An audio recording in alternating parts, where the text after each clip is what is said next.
NLT. Thank you, my father. No, NLT first. You don't have verse 4. NIV. When the Icelanders saw the snake.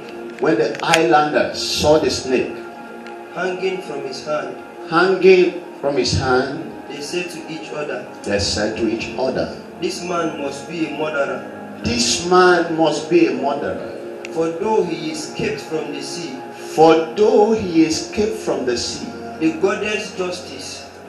The goddess justice has not allowed him to live. Now, understanding the laws of life, we began part 1. And most of the things I'm going to be drawing from were the things I said before we continue something new. You know, if you look at Acts of the Apostles chapter 28 verse 4, if you look at it from Amplified Version, or you look at it from New Living Translation, which is NLT, it said that though Paul has escaped the sea, he said justice would not allow him to live. That is what NLT and Amplified Version said. But NIV interprets that word justice as a goddess. So justice is not just a name, an English word. Justice is a goddess. Do you understand what I said? NIV said, though Paul escaped the sea, but there is a goddess called justice that will not allow him to live. On the premise of that, I explained to you that there are 2 realms in the universe the last time, you remember? You have the heavenly realm and the earthly realm. And then I explained to you that both realms were created by God. You remember that Genesis chapter 1 verse 1, God created the heavens and the earth. And I said because both realms were established by God, God also decided laws that govern both realms. It means that natural realm is governed by natural laws, and the spiritual realm or the heavenly realm is governed by heavenly laws. But you see, both the laws that governs the earth and governs the heavens were set by God. Why? Because God created both realms. Do you understand that? Now, I said under the natural law, we have scientific laws, and we have human laws, and we have health laws. I said that carefully. Psalms chapter 89 verse 14 reveals something very deep. Now, the Bible said in Psalms chapter 89 verse 14, he said, the throne of God is established on righteousness and justice. And he said, faithfulness and love are always before him. So you see, faithfulness and love are always before God, but what decides the foundation upon which his throne is manned is what is called righteousness and justice. So it means justice is not only a goddess. Justice is a foundation upon which the throne of God. When we are talking about the throne of God, we are talking about the government of God. Do you understand what I'm saying? Throne depicts a government. So this is to say that government of God have no bearing outside that factor called justice. This is to say, when a man violates the laws of God, and on the account of ignorance and mercy, God overlooks him, and if justice cannot take its course, invariably God has no government. So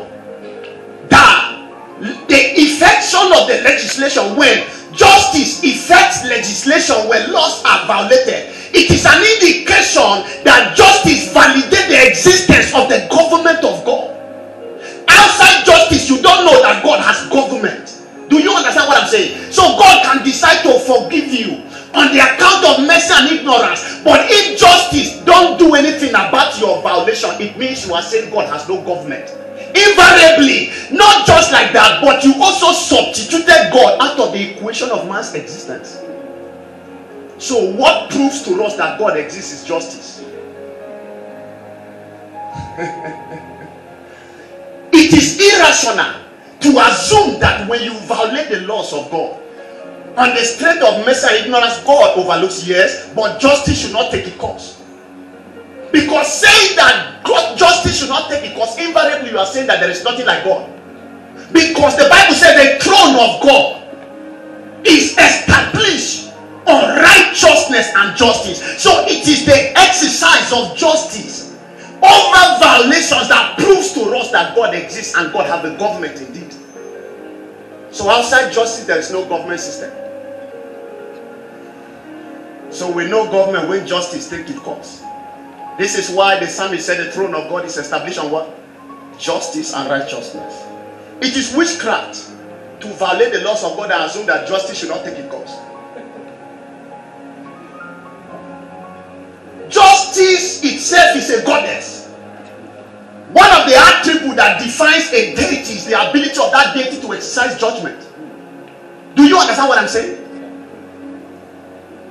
One of the characteristics that defines every deity is the ability of that deity to exercise what? Judgment. So if indeed justice is a goddess, how can justice not exercise judgment? You see, I want you to understand that in our walk with God, there are three levels, or there are three factors that decide our fear. The first factor that decides our fear is our vision. There are some certain things that by the grace of God and by the knowledge of the word of God we have come to understand. Do you understand them? Now, on the strength of that understanding, we don't entangle in some certain things because of our vision, not necessarily because we fear God, but because we are afraid that those things might damage our vision. So a man does not entangle himself in some certain things because the man is afraid of what those things might do to his vision. That is the level number one.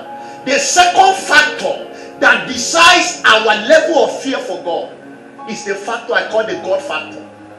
There are people that ordinarily would have done some certain things, but they say because of God. So it means that God factor is one of the factors that regulates the reaction of man to some certain circumstances. That God factor. That God factor. I would have done this thing to you if not for God. So it means the God factor decides what people do. And the last factor that decides people's fear is what I call that goddess justice. That is the one I fear most. The goddess what? Justice. Justice is a goddess. So justice has the right to judge outside God. No, she is an entity of her own.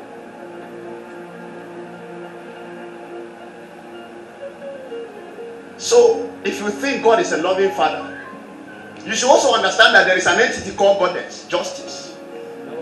No, that one doesn't understand anything called mercy. She's a goddess on her own.